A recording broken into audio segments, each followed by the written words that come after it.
Generally, you can find more space, more land, more amenities, but it's all relative, of course, to the market you're in, and the differences just might hold the key to calling a bottom in the housing market. Let's talk more to two top real estate agents. We have Michael Hellickson, CEO of Hellickson Real Estate, and also Matthew Garrison, Managing Director at the Matt Garrison Group. Guys, thanks so much for joining us. Michael, let me start with you.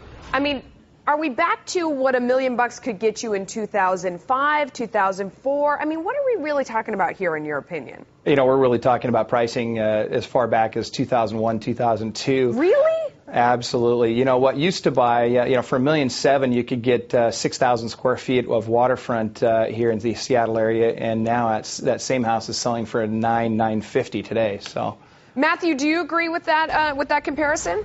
I do agree with him. Yeah, it seems like $1 million is what used to be $1.4 million, $1.5 million in a lot of neighborhoods in Chicago, particularly with some of the new construction, 4,000 or 5,000 square foot single family homes.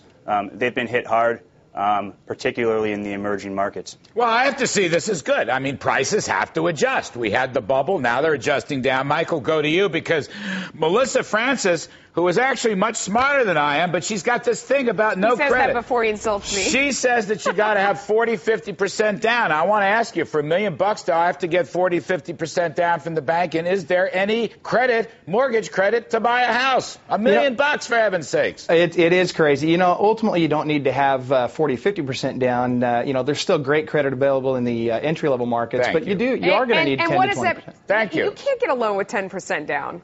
20. What is wrong with 20? He just said 10 to 20% down. All right, I want 20. 10's too low. No. I want 20%. That is, we have got to have clear standards. And you know what? These are not only lending standards. These are moral standards. This is very important, because that's part of the drift in this country. Moral standards. Larry. I am taking this to a higher level. Go ahead. Matthew, is Melissa right? Do you have to have 40% down, or can you get it for 20% down? I think, if you can afford the house, I think in a lot of cases you can get it for 20% down. But the time to tighten credit was 3 or 4 years ago. We've got a big problem now of buyers that are stuck in houses they bought in 2005, 2006, 2007. A lot of them are not speculators. They're real people that are in a bad situation.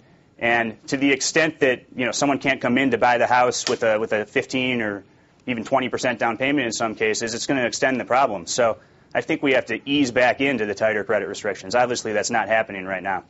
There are a lot of people out there that want to buy a second home because they think, wow, prices are so low in vacation areas around the country where I would want to be. This is a once-in-a-lifetime opportunity. Is that, in both of your opinion, is that a smart move right now, or are those prices still falling?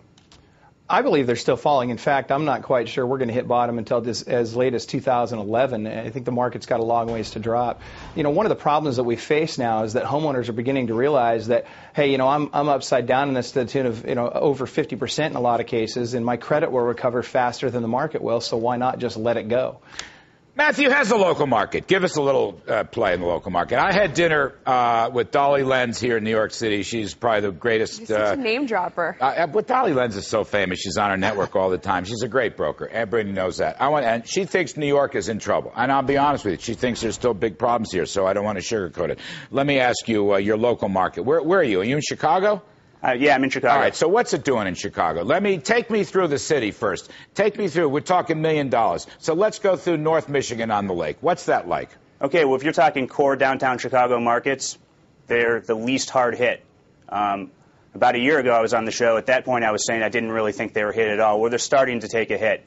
In fact, I saw a foreclosure in one of the nicest buildings in Chicago in the Park Hyatt Tower a few months ago. So we're starting to see stress even in the best neighborhoods. How about the suburbs? What about the suburbs? Well, that's as you get further out from the core, and the same thing goes with suburbs, the worse it gets. Yeah. So if you're in the higher end North Shore suburbs, kind of close to the city, along Mass Transit, it's bad, but it's not that bad.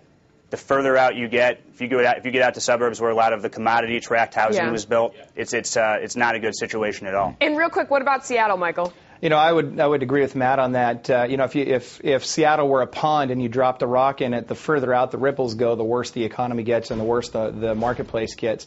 You know, we're just now starting to see some of our condos and some of our properties in city limits start to suffer. East Side, Bellevue, Issaquah, Redmond has now started to see some decline in pricing. Is that white-collar job losses, Michael? White-collar job losses. That's a big factor in this downturn, isn't it? It is. You know, it started off being the blue-collar jobs that really kind of fueled it, but now we're starting to see a lot of the white-collar jobs really playing into the role.